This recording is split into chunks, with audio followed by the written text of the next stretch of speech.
Este vídeo é feito por fã. Caso tenha condições e deseje apoiar o autor e a editora, para que continuem com a publicação da obra, considere comprar a light novel pelos meios oficiais. Capítulo 43. Interlúdio. Havia uma jovenzinha sentada na única cadeira, um trono, em uma sala pequena e luxuosa. Sua voz era fofa e inocente, combinando perfeitamente com sua idade. Tá bom. Você vai resolver isso então? Sim. Cuidarei disso com todo prazer, Vossa Majestade. O homem que estava ajoelhado para a menina parecia um cavaleiro. Ele se levantou, depois saiu elegantemente da sala. A porta se fechou e, depois de alguns segundos, a moça se virou para o ministro ao lado dela. Estou livre agora. Sim. Ele foi o último, então não deve ter problema. Depois de ouvir a voz fria do homem, a expressão inocente que a garota estava fazendo desmoronou. Era como se ela estivesse fazendo uma birra. Talvez fosse fadiga, mas seus olhos estavam meio nebulosos, seus lábios formavam uma forma de um V invertido. E seus ombros estavam caídos. Mas que cansaço! Sua atitude não se parecia com uma criança, mas com uma mulher sitiada na casa dos 40 anos. No entanto, o tom de sua voz ainda soava muito jovem. Era como se ela tivesse mantido a mesma aparência externa, mas ela havia mudado completamente por dentro. Obrigado pelo seu árduo trabalho. Estou me sentindo um caco. Já estou de saco cheio de encontrar pessoas com esta aparência.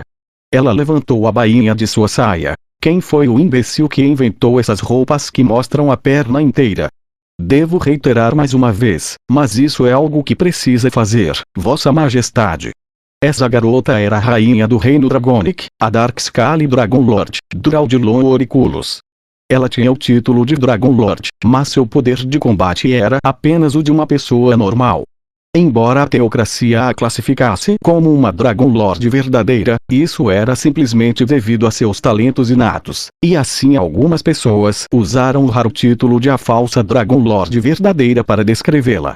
Isso porque a qualidade que se determinava como uma verdadeira ou falsa, era se ela poderia ou não usar magia selvagem. É precisamente porque Vossa Majestade evoca o desejo de ser protegida nos outros, que eles trabalham tanto pela senhorita. Todos são lolicons nesse mundo. Eu acho que se isso aqui fosse maior seria melhor de várias maneiras possíveis. Duraldilon levantou as mãos para o peito reto e balançou-as como se estivesse carregando alguma coisa. De fato, aquela forma realmente tem. Não é uma forma. Aquilo é meu corpo de verdade. Perdoe-me, Vossa Majestade. Oh, até parece que está se desculpando. Acha que nasci ontem. Certamente não é o caso. Duraldilon olhou para o sorriso frio do ministro. Ela não podia ver as emoções que espreitavam por baixo e virou-se infeliz. Agora que Vossa Majestade entende, vamos retornar ao nosso tópico original. Seu verdadeiro corpo pode atiçar o coração dos homens, mas as mulheres não a favorecerão. Em contraste, sua forma atual é bem recebida por homens e mulheres, jovens e idosos. A senhorita deveria entender isso. Agora, se insistir naquela forma, então deve estar disposta a resolver os problemas que o país enfrenta. Tem alguma sugestão? Não chame de forma. Que seja, mas se a situação atual continuar, a senhorita poderá ficar na forma que desejar, pois ninguém estará aqui para testemunhar. Um pesado silêncio desceu sobre a sala enquanto ela contemplava o estado em que o reino Dragonic estava. A invasão Beastman está diferente desta vez, não é? Exatamente. Dado o tamanho de suas tropas, seus objetivos não podem ser tão mesquinhos quanto antes. Estou certo de que pretendem conquistar nossa nação. Eles finalmente devem ter decidido construir um curral para o gado. Havia um país Beastman perto do reino Dragonic. Beastmen são demi-humanos bípedes que se assemelhavam a animais carnívoros como leões ou tigres. O rápido olhar em suas cabeças era suficiente para concluir que eles comiam carne. Naturalmente, sua dieta inclui humanos. Espécies comedoras de homem não eram raras. Das 6 grandes nações que lutavam no centro do continente, 3 delas viam os humanos como bons. Por exemplo, os reinos Trolls, que estavam perto do centro do continente, consideravam bebês de 6 meses, servidos na barriga de suas mães, como uma iguaria que serviam aos convidados. Para esses seres, essa nação era uma reserva de caça. No passado, eles pareciam considerar este lugar um campo de alimentação renovável, e nunca haviam iniciado uma invasão total. No entanto, por alguma razão, eles haviam feito isso desta vez, e 3 cidades já haviam sido dizimadas por eles. As orgias alimentares ali realizadas faziam até alguém como ela querer vomitar. Diante de um invasor externo e fechado a negociações, o país inteiro se mobilizou para resistir desesperadamente, mas os Beastmen eram muito mais fortes que os seres humanos. O país Beastmen era uma das nações poderosas do continente, isso por si só já demonstrava o quão grande eram seus atributos físicos em comparação ao dos seres humanos. Por exemplo, os parâmetros de desempenho de um Beastman adulto eram 10 vezes maiores do que os de um humano similarmente adulto. Os aventureiros usaram valores chamados avaliações de dificuldade para quantificar a força dos monstros. Se um ser humano adulto fosse um 3, então um Beastman teria 30. A única clemência salvadora era que havia poucos indivíduos excepcionais entre eles, provavelmente porque seus atributos base já estavam altos desde o começo. Atualmente, os grupos liderados por aventureiros adamantite mal conseguiram fazer o inimigo bater em retirada, são simplesmente numerosos demais. Eles não podem parar os invasores caso se dividam em vários grupos de tamanho de tribo. Talvez devamos reunir todas as pessoas na capital e privar o inimigo de comida, mas provavelmente morreremos primeiro. Que dor de cabeça! Tudo que parece nos aguardar no futuro é escuridão. Alternativamente, poderíamos despachar uma força escolhida a dedo para lançar um violento ataque contra o inimigo. Mas se for mal administrado, poderemos simplesmente enfurecê-los por nada, mas, se não conseguirmos impedir a invasão, só vai restar recorrer a isso. E o líder vai ser aquele cara. Sim, será ele. Ou ele. Em questão só poderia ser um homem. O cintilante audaz.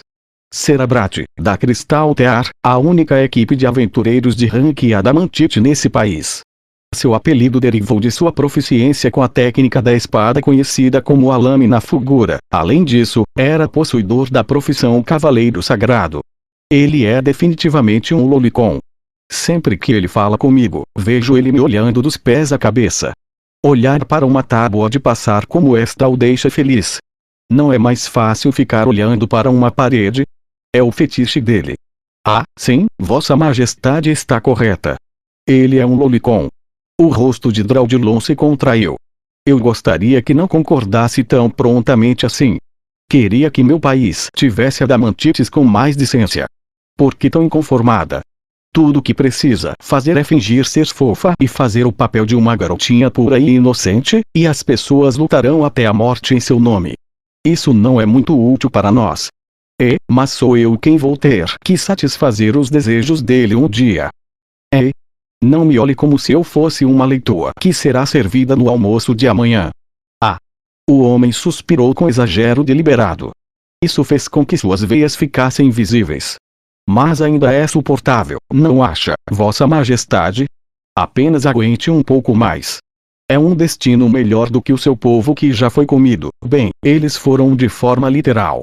Ela não conseguiu argumentar contra. Se tivéssemos o dinheiro, poderíamos contratar a Optis. Falando nisso, o que a teocracia está fazendo? Ninguém sabe. Não doamos grandes somas a eles todos os anos.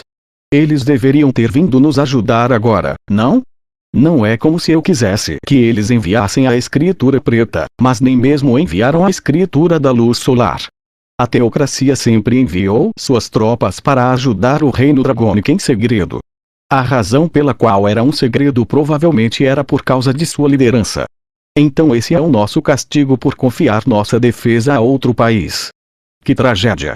Não gosto de fazer isso, mas não é como se eu tivesse escolha. E não ouse dizer que investimos pouco no orçamento militar, pois sempre foi muito pouco. Se gastássemos mais, o país teria falido. Além disso, gastar dinheiro com nossas tropas não fariam com que ficassem fortes. O reino dragônico havia investido muitos fundos para lidar com os Beastmen ao longo dos anos, mas o resultado foi lastimável. Ela gostava de pensar que mantiveram as baixas tão mínimas por causa do dinheiro que gastaram. Se a teocracia nos abandonou, sim, por que não pedir ajuda ao Império? Se nosso país for eliminado, o Império será o próximo, concorda? Ainda as planícies Cates e entre nós, então não será a vez do Império. Eles também podem fazer um desvio no lago e atacar a teocracia.